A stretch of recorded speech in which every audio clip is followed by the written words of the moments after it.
Our so-called leaders in Washington, whom we elected to safeguard our nation and our Constitution, are the betrayers, and that behind them are a comparatively small group of men whose sole objective is to enslave the whole world of humanity in their satanic plot of one world government.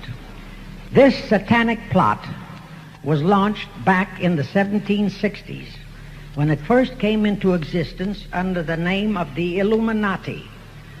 This Illuminati was organized by one Adam Weishaupt, born a Jew, who was converted to Catholicism and became a Catholic priest, and then, at the behest of the then newly organized House of Rothschild, defected and organized the Illuminati. Naturally, the Rothschilds financed that operation. Since then, beginning with the French Revolution, has been promoted by the Illuminati, operating under various names and guises. I say under various names and guises because after the Illuminati was exposed and became too notorious, Weishaupt and his co-conspirators began to operate under various other names. In the United States, they set up what they called the Council on Foreign Relations, commonly referred to as the CFR. And this CFR is actually the Illuminati in the United States. And its hierarchy, the masterminds in control of the CFR, to a very great extent, are the descendants of the original Illuminati conspirators. But to conceal that fact, most of them changed their original family names to American-sounding names. For example, the true name of the Dillons, Clarence and Douglas Dillon, once Secretary of the U.S. Treasury Department, is Lepowski. This is Frankfurt, Germany. 50 years after the Bank of England opened its doors, a goldsmith named Amschel Moses Bauer opened a coin shop, a counting house, in 1743. And over the door he placed a sign depicting a Roman eagle on a red shield. The shop became known as the Red Shield Firm, or in German, Rothschild. When his son, Amschel Meyer Bauer, inherited the business, he decided to change his name to Rothschild. Amschel soon learned that loaning money to governments and kings was more profitable than loaning to private individuals. Not only were the loans bigger, but they were secured by the nation's taxes. Mayer Rothschild had 5 sons. He trained them all in the skills of money creation, then sent them out to the major capitals of Europe to open branch offices of the family banking business.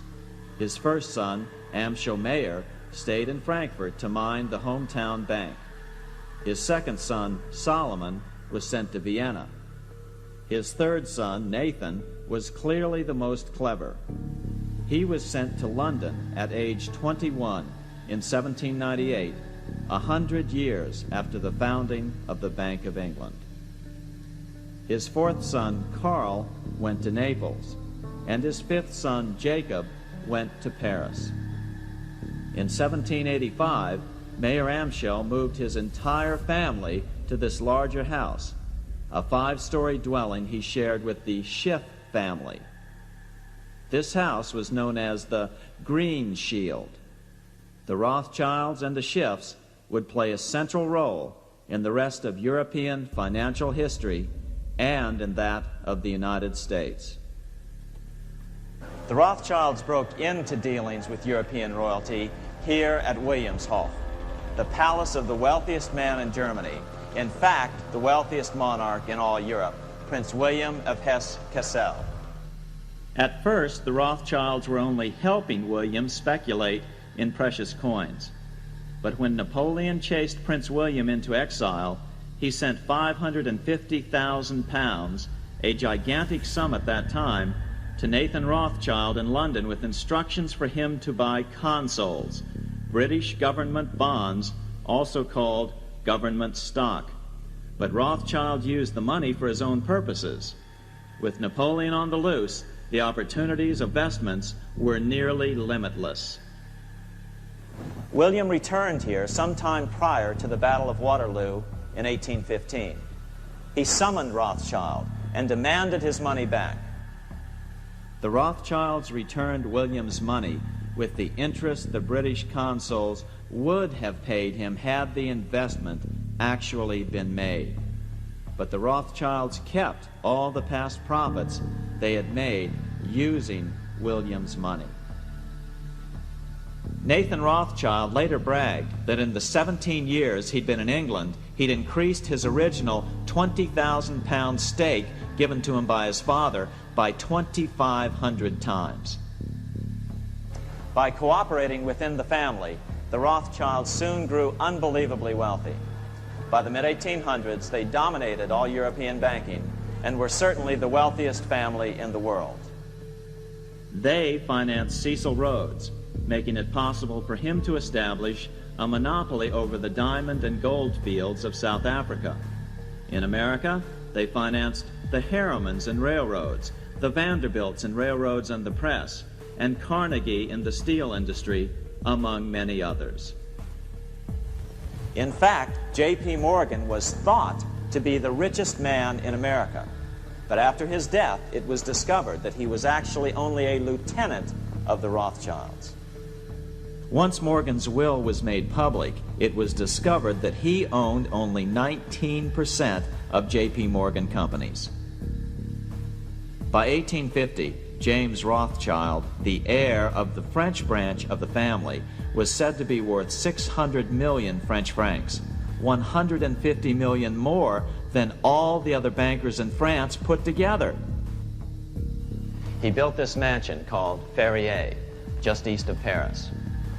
Wilhelm I, on seeing it, exclaimed, "Kings couldn't afford this. It could only belong to a Rothschild." Another 19th century French commentator put it this way: "There is but one power in Europe, and that is Rothschild." There is no evidence that their predominant standing in European or world finance has changed. There is a similar establishment of the Illuminati in England, operating under the name of the British Institute of International Affairs. There are similar secret Illuminati organizations in France, Germany, and other nations operating under different names. And all these organizations, including the CFR, continuously set up numerous subsidiary or front organizations that are infiltrated into every phase of the various nations' affairs. But at all times, the operations of these organizations were and are masterminded and controlled by the internationalist bankers, who in turn were and are controlled by the Rothschilds. As revealed in News Bulletin number 122, one branch of the Rothschild family had financed Napoleon. Another branch of the Rothschilds, both branches the real masterminds of the Illuminati, financed Britain, Germany, and the other nations in the Napoleonics. Immediately after the Napoleonics, the Illuminati assumed that all the nations were so destitute and so weary of that they'd be glad for any solution.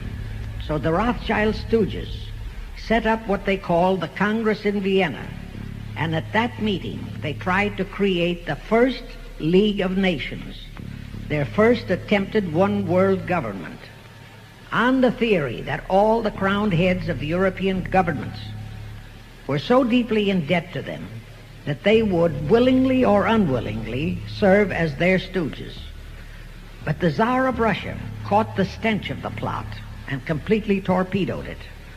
The enraged Nathan Rothschild, then the head of that dynasty, vowed that someday he or his descendants would destroy the Tsar, and his descendants did accomplish that very in 1917. The Illuminati operates on the very long-range basis. Whether it will take scores of years or even centuries, they have dedicated their descendants to keep the plot boiling until they hope the conspiracy is achieved.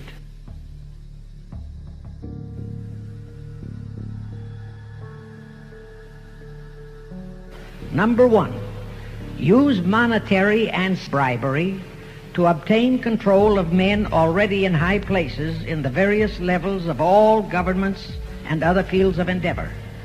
Once influential persons had fallen for the lies, deceits, and temptations of the Illuminati, they were to be held in bondage by application of political and other forms of blackmail, financial ruin, public exposure and to themselves and loved members of their families. Do you realize how many present top officials in our federal government in Washington are controlled in just that way by the CFR?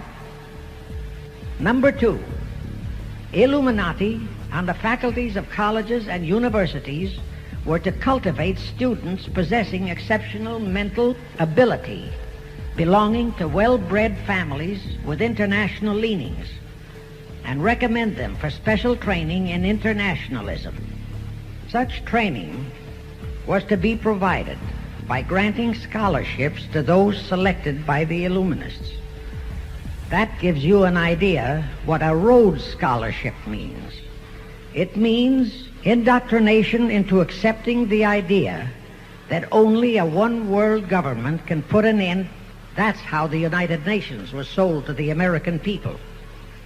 All such scholars were to be first persuaded and then convinced that men of special talent and brains have the right to rule those less gifted on the ground that the masses don't know what is best for them physically, mentally, and spiritually. In addition to the Rhodes and similar scholarships, today there are 3 special Illuminati schools located in Gordonstown in Scotland, Salem in Germany, and Anavryta in Greece. These 3 are known ones, but there are others that are kept undercover. Prince Philip, the husband of Britain's Queen Elizabeth, was educated at Gordonstown at the instigation of Lord Louis Mountbatten, his uncle, a Rothschild relative. Number 3, all influential people trapped into coming under the control of the Illuminati, plus the students who had been specially educated and trained, were to be used as agents and placed behind the scenes of all governments as experts and specialists, so they would advise the top executives to adopt policies which would, in the long run, serve the secret plans of the Illuminati one-world conspiracy and bring about the destruction of the governments and religions they were elected or appointed to serve. Number 4, perhaps the most vital directive in Weishaupt's plan was to obtain absolute control of the press, at that time the only mass communications media to distribute information to the public, so that all news and information could be slanted, so that the masses could be convinced that a one-world government is the only solution to our many and varied problems. Now do you know who owns and controls our mass communications media? I'll tell you, practically all the movie lots in Hollywood is owned by the Lehmans, Kuhn Loeb and Company, Goldman Sachs, and other internationalist bankers. All the national radio and TV channels in the nation are owned and controlled by those same internationalist bankers. The same is true of every chain of metropolitan newspapers and magazines, also of the press wire services, such as Associated Press, United Press International, etc. The supposed heads of all those media are merely the fronts for the internationalist bankers, who in turn compose the hierarchy of the CFR, today's Illuminati in America. Now can you understand why the Pentagon's press agent Sylvester so brazenly proclaimed that the government has the right to lie to the people? What he really meant was that our CFR-controlled government had the power to lie to and be believed by the brainwashed American people.